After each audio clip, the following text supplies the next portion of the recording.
Салам достор, байланышта Санчобек каналы. Бүгін 2008-жылы шыққан Батырлардың киносы аттуу тасманы көрөбүз. Каарманыбызды ийнелик чагып алгандан кийин өзү ийнелик айланып, шаардагы кылмышкерлерди чекеден жок кыла баштайт. Анда эмесе бир аз болсо дагы жылмайып көңүл ачууга даяр болуп калсаңыз баштай берели.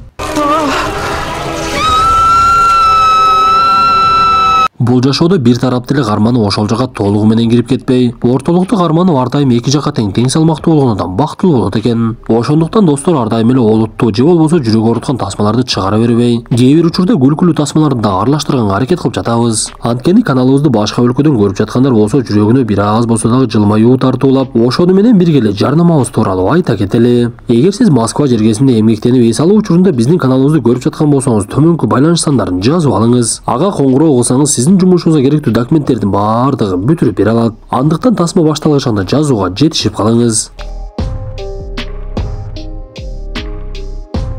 Тасманын башында мектепке кечигип бара жаткан Рик Райкерди көрөбүз. Бир кезде автобус токтосо ал автобустун көзгүсүн сүзүп алып, андан соң аман эсен ичине кирет. Бир кезде ал кара терилүү досу Трейдин жанына олтуруп, каарманыбыз өзү менен жолуккан Жыл деген кызды кичинекей кезинен жакшы көрүп жүргөндүгүн түшүнөбүз. Бирок ал кыздын Лэнсон деген бала менен мамилеси жакшы болгондуктан каарманыбыз ал кызга эч эле сүйлөй албай, досу жөн эле койбойсуңбу дегенине карабай ал кызды кароосун уланта берет. Анда окуучулар топтолуп алып Амалгабейтед деген жаныбарлар менен иштеген лабораторияга барышып, ал жердин жумушчусу окуучуларга жаныбарлар жөнүндө айтып бере баштайт. Көрсө жаныбарларды сүрөткө тартпаш керек экен, анткени фотоаппараттан чыккан вспышкаларга зыян берип, буну билбеген Рик ал жердеги попугайлардын бирин өрттөп жиберет. Биз мындан соң Лу Ландерс деген адам менен таанышабыз. Бул киши ишкерлик кылып бул лабораториянын башчысы болчу. Анан дагы өзү өлүмгө алып келе турган оор менен ооруп жүргөн. Ал бир кезде каарманыбызды көрүп, мен сенин ата-энеңди тааныймын. Алар өтө эле эрте кайтыш болуп кетти. Бала атасын тартат деп коет эле, сен дагы аларды тартып эрте эле өлүп калба деп коет. Бир кезде Рик ал жерден кийимин булгап алып аны тазалаймын деп, текчедеги турган суулардын бири менен кийимин тазалай баштайт. Көрсө бул эч кандай суу эмес эле жаныбарлардын эрекциясын күчөткөн суюктук экен. Бир кезде ал жердеги жаныбарлардын бардыгы келип эле Рикти зордуктай башташат. Ошол маалда эле бөлмөдөгү ийнеликтердин бири келип каарманыбызды мойнунан чагып алат. Биз мындан соң каарманыбызды багып чоңойткон анын тайкеси Альберт менен аялы Люсилди көрөбүз. Алар үйүндө олтурса, каарманыбыз Рик өзүн жаман сезип үйгө кирип келип, тайке тажеңелери менен учурашпай эле бөлмөсүнө кирип, жанагы мойнундагы оорусунун айынан уктап калат.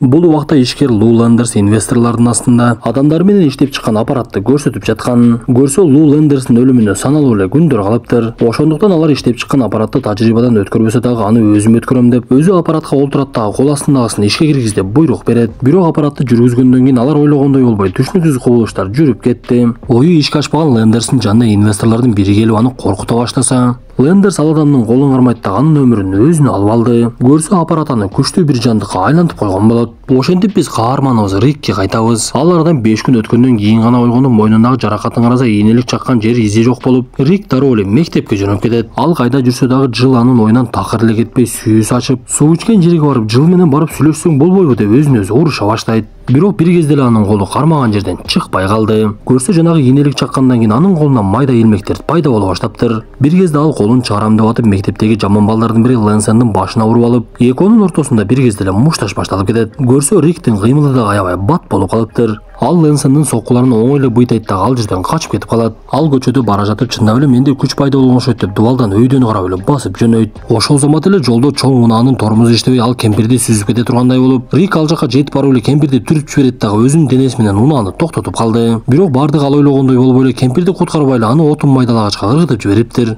Мындан соң ал үйүнө барып бул тууралуу өзүнүн тайкеси менен досуна айтып берсе, алар такыр эле каарманыбыздын сөзүнө ишенбей коет. Анда Рик тайкеси менен мелдешип, кана ишенбесеңиз сокко өткөрүңүчү десе, тайкеси жандагысын бир уруп эле түшүрүп салат.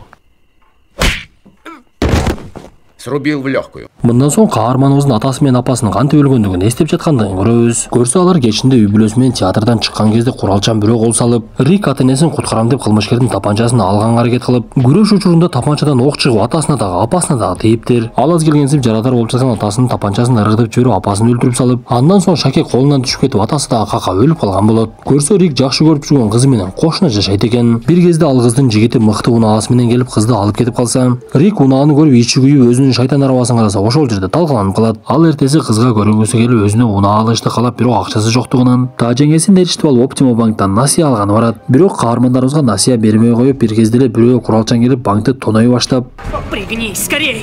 Давай быстро деньги! Ушли! Живее!»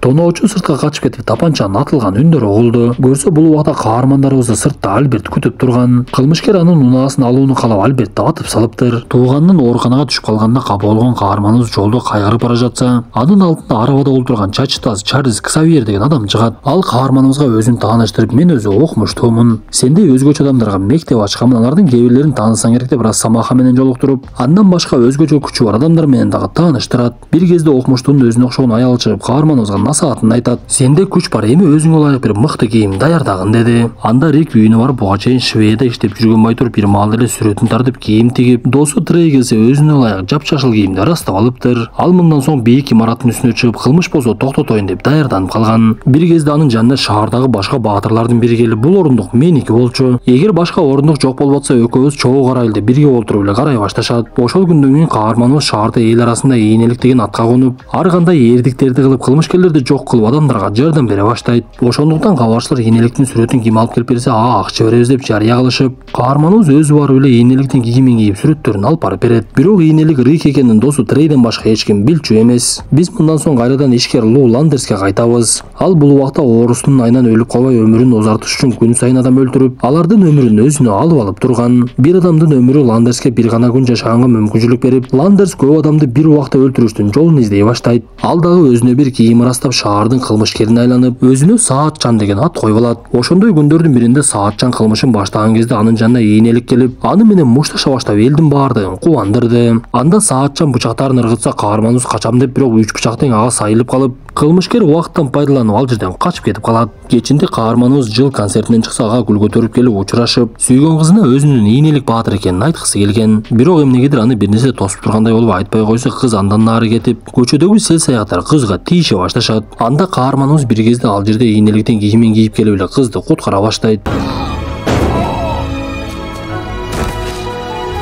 Бул убакта Лу Ландерс атайын аппарат даярдап, топтолгон адамдарды бир өлтүрүп, өзүнүн өмүрүн чексиз кылып алганга аракет кылып жаткан. Күндөрдүн биринде үй бүлөлүк ыраазычылык майрамы келип калат. Анда жылдагы Риктин үйүнө конокко келип, Люсиль экөө тамак арасташып, ал жерге жылдын жигити Лэнсон дагы келмек болот. Көрсө кылмышкер Лу Ландерс Лэнсондун тууганы экен. Ал конокко тууганын чакырып койгондуктан Лу Ландерс ал жерге келип Люсиль менен таанышып, бир кезде Рик дагы үйүнө жетип келип калат.